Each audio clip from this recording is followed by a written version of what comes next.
There's never been a better time than right now to start overlanding. So if it's something you've been thinking about, today I wanted to share my tips to help you get started as successfully as possible. My name's Ben, and I'm overlanding full-time in my 1991 FJ75 troop carrier.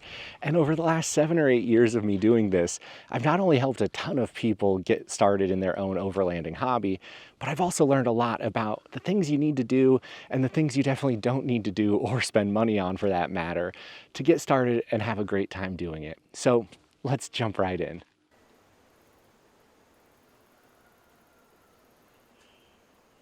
Now bear with me because this might sound like unconventional advice at first, but step one is to get your mind right.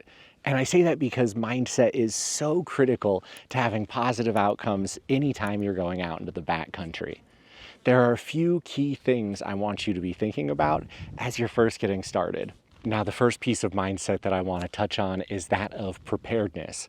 You really want to embody the Boy Scout motto of be prepared anytime you go out into the backcountry. And this runs the gamut of things that it covers, from first aid in the case of cuts and scrapes or more catastrophic injuries, through to vehicle preparations in case you get stuck or get a flat tire or come across someone else on the trail with a flat tire, all the way through to your food and your plan, who you let know that you're going to be out and how long you're going to be out for. As you start thinking from a place of preparation, you're going to just be that much better off anytime you venture out into the backcountry. Now, this next piece of a proper mindset is pretty critical in my opinion, and that's having an understanding that things aren't always going to go right. Whether it's getting a flat tire and getting stuck on a trail, or driving an hour out of your way to get to a campsite only to find that it's full and you've got to keep driving and find the next one. Or maybe every night of a week-long trip, you just have crappy weather and you're ready to throw in the towel. Bad things are going to happen.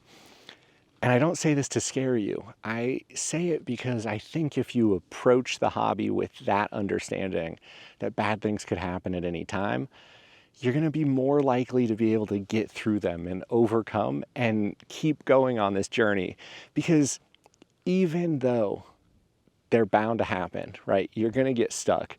You're going to have to do a self-recovery or have someone drive along and tug you out of a tricky situation. You're going to find campsites that are full, and you're going to have to come back later on to try to camp where you've always wanted to. Even though those bad things happen, the good outweighs the bad every single time. You end up with incredible sunsets, incredible views, completely alone. You end up with memories from hard trails that you've accomplished, and that feeling of accomplishment is really like nothing else. So be prepared for the worst, but know that the best is yet to come. Now, the third and final point that I want to make on mindset is that of kindness, generosity, and respect. Basically, be a good human. It sounds silly that I have to say it, but it matters even more out here in the backcountry as we're hitting the trails than it does when you're living your day-to-day city life, I would argue. Because you have the potential to get remote, it is important that we all look out for one another. If you see someone on the side of a trail as you're running down it, don't just give the friendly wave. Roll down the window and ask if they're doing all right, if they're lost, or if they need a hand, or have run into an issue of some sort. Because you never know what might be going on, and you never know when you might be the one that needs that helping hand on the side of a trail. I've been on both sides of that equation, and I think that it's sort of the golden rule here. The other place that it really applies is on the public lands. The respect that we have for the places that we get to travel in, the places that we get to camp and call home for a night. As this hobby has grown in popularity, so has the impact to our public lands and these oftentimes delicate ecosystems. So again, it boils down to be a good freaking human, please, but look up leave no trace, look up tread lightly principles, apply them, follow them, and leave places better than you found them. Now, before we dive into the final tips, I have something really exciting to share with you. It's a project that has been in the works for a while now, because as you know, my whole goal with all of this is to educate and inspire everyone out there to start their own overlanding journey. It's changed my life, and getting started really is easier than you might think. So I wrote a book. It's called Unlock the Adventure, your essential workbook to start overlanding, and it's packed with checklists, worksheets, vehicle prep tips, off-road driving tips, trip planning, sample itineraries, everything that I wish I had when I was getting started to hopefully make your start as stress-free and easy as possible. The book is set to come out next month, but I wanted to give you the opportunity today to download a sample, get the first chapter and a couple of the worksheets so that you can get started right now.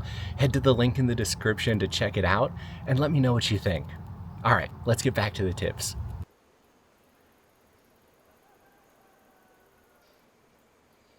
Now, my second point to make here is get your vehicle right. Now, I've said it before, and I will continue to say it every time this question gets asked. The perfect vehicle to start overlanding with is the one you already have. I don't care if it's a Honda Civic or a two-wheel drive Ford Ranger or a first-gen 4Runner with no mods to speak of on street tires.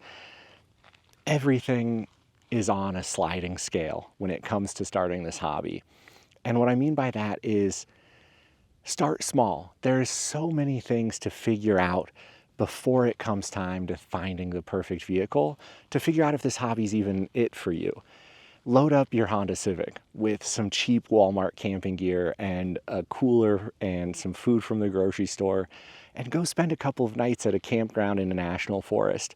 Figure out if you even like camping and being outside.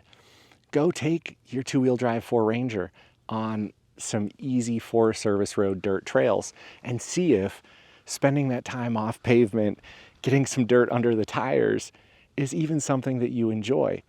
And as you do that and start to figure out what it is about this hobby that you like, where you want to go with it, are you super excited to hit those harder trails and tackle some really big obstacles? Or are you more content to just run those Forest Service roads and find beautiful dispersed campsites? Do you actually hate dispersed campsites because of how alone you feel out here and prefer to stick to the national forest campgrounds? These are important things to learn, and they can all be done without having some super built up rig and looking like your favorite Instagram creator or YouTuber. Okay, so let's assume you've got a couple camping trips under your belt now. You're a bit more experienced and you're starting to hopefully figure out what it is about this hobby that you like and where you want to go from here in the future. It's really important to have that fundamental idea because it's going to dictate everything about upgrading or modifying your vehicle. Now, obviously, if you're coming from the Honda Civic or that two-wheel drive Ford Ranger and you figured out that your goal is really to do these more intense, more hardcore trails, that's when you're going to want to start shopping around for a 4x4 of whatever flavor you desire, be it a Jeep or a Toyota or a Bronco.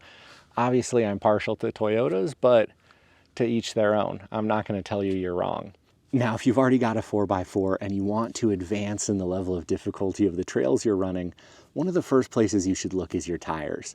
If you're still on street tires or all-season tires, you can really get huge gains by looking into a set of all-terrain or mud-terrain tires. You're especially lucky if you're able to fit a slightly larger tire under your vehicle because you just bought yourself that much more ground clearance. Now, because the tires are the point of contact for whatever surface you're traveling on, investing in a good set can yield huge performance gains. You also get added benefits with an off-road tire. A more rugged sidewall to resist punctures and damage on the trail. They're easier to air down to lower pressures to help you float across sand or tackle those more difficult trails and obstacles. So that's why tires definitely make the list in my opinion. Now, the realm of possibility for vehicle modifications is absolutely endless, from suspension to armor to lights and snorkels and everything in between. You can really go down a rabbit hole here, and a lot of people are going to tell you, oh, you need this, you need that, you must make this upgrade first, must do this if you're going to hit trails. What I would encourage you to do is use your vehicle as it is. Push it to its limits, figure out where those deficiencies are for the types of things you want to do. If you're driving down a rutted out or washboard dirt road and your suspension just can't handle it, and that's something you really like to do, it's in your backyard and one of your favorite places to go, then sure, go get a stage 2 or stage 3 suspension that is more equipped to handle those types of conditions. If you've got the ground clearance already and you're doing some serious rock crawling with big obstacles that are poised to ding your oil pan or your diffs or your gas tank, then by all means, run out and get armor. I guess my point on all of this is that, especially if you're just getting started, none of these things are necessary. And I don't want anyone out there to be thinking, oh no, I can't go out yet. I can't hit trails. I can't do anything I want to be doing because I haven't saved up $5,000, $8,000, $10,000 to make this laundry list of modifications. Get out there, use your vehicle, push it to its limits in a safe and smart way, and figure out how to make smart investments so that you can have more fun, more enjoyment, and continue pursuing this hobby. Every dollar that you spend on modifying your vehicle is a dollar that you could be putting in your gas tank for an adventure. So remember that as you're looking at your Amazon wish list. Now, my final point on getting your vehicle right is vehicle maintenance and preparation. With overlanding especially, but I think pretty much always, anytime you jump into a car, your goal is to get there and get home again safely. And to do so with confidence means having an understanding of the reliability, the state of maintenance, and the level of capability of your own personal vehicle. Think about doing a basic pre-trip inspection. Get underneath, look for leaks, open the hood, check your oil, check your coolant level. If you've got an old vehicle that you know is burning through oil or has a slow coolant leak, then you better be carrying some spare fluids as you're going out and hitting the trails. If you have the money and the means to take it to a mechanic and get a once-over preventative maintenance check, do so. If you are knowledgeable or have someone who's knowledgeable in your friend or family group, have them take a look and say, hey, here's what I'm planning. I'm trying to go 200 miles off-road and hit this epic campsite. Do you think my vehicle's ready for that? You should also be carrying some basic tools. At a bare minimum, be prepared to change a tire. And please don't let a flat on the trail be the first time you're trying to change a tire. That is something that you can practice on the driveway, you can practice in a parking lot. But I honestly can't tell you the number of people I've come across on a trail who are underprepared to change a tire. They don't have a lug nut wrench, they don't have a spare that has air in it, or the number of people who just don't know how to change a tire. And I get it, everyone has to learn at some point, but you don't want it to be middle of the day, sun beating down on you, stressed out on a trail if you're going to be able to make it back out to the main road, to be where you're learning how to do it.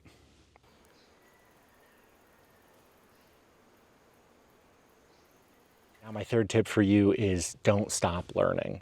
We are so fortunate to be doing this in 2024 when we're surrounded by so many incredible resources, from folks on YouTube that are doing a great job educating and sharing their knowledge, to books and magazines and courses that folks are putting on. There are so many opportunities to hone our craft, improve our skill set, and get better every single time we go out and hit a trail. Some things that I would really encourage you to do if you're just getting started. As you look to advance and do more difficult trails, I think a recovery class should be mandatory. Find a reputable instructor who knows what they're doing when it comes to vehicle recovery. It's not enough just to slap a winch on the front of your truck and think that you're going to figure out how to use it when the time comes. So do yourself a favor and take a class so that you can self-recover or recover others in a safe and effective manner. Because dealing with winches really could be life or death. Another place where we can continually learn and grow is the rules around doing what we're doing. You don't want to be caught off-roading in an area that's been closed down. Learn about the public land resources that are around you. Learn about things like motor vehicle use maps and road closures and seasonal closures. Talk to park rangers, Forest Service rangers, BLM rangers, and get an understanding for the rules and regulations in your area. And obviously the most fun place to keep learning is around finding new and exciting campsites and getting better at route planning and scouting for those campsites. There are a ton of resources available for that, and one of my favorite is the series of books from Fun Treks that offer back road and 4x4 trails for a ton of different places in the West. I've linked all those down in the description below, so hopefully you can click through and find one that's close to you and learn more about what's available in your own backyard.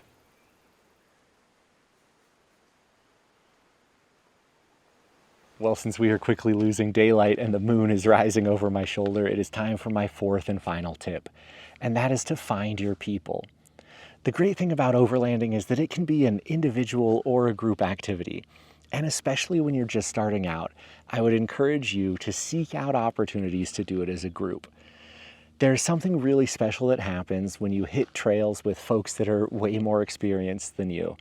The opportunity to learn and improve and hone your skills is absolutely maximized in those opportunities.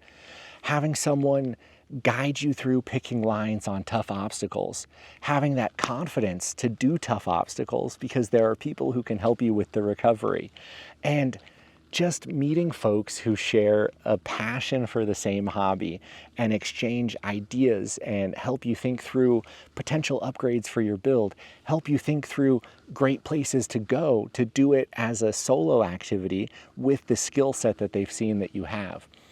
These opportunities are something I can't speak highly enough of. In a lot of locations, there are off-roading or overlanding specific groups. A lot of this research can be done on Facebook or Instagram or just by Googling your location off-road club. Sometimes they're affinity groups for different makes and models of vehicles, like the Land Rover Club of this location or the 4Runner Club of this location. There are also cool opportunities to meet up with like-minded individuals without hitting the trails. Things like Saturday morning cars and coffees or overland meet and greets.